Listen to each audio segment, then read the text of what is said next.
Wewe haujalala mpaka sasa hivi? Nilikuwa nakusubiri wewe mume wangu.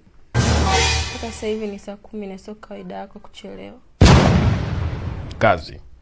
Kazi ofisini. Nimebana sana na kazi. Kazi ilikuwa tight sana. Unajua tena maisha yenyewe magumu haya, kwa hiyo lazima tupambane sana. Ndio hivyo. Sawa mume wangu. Alafu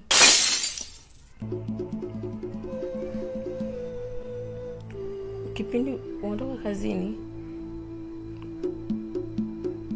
kuna message umekosea umenitumia mimi. Inasemaje? Inasema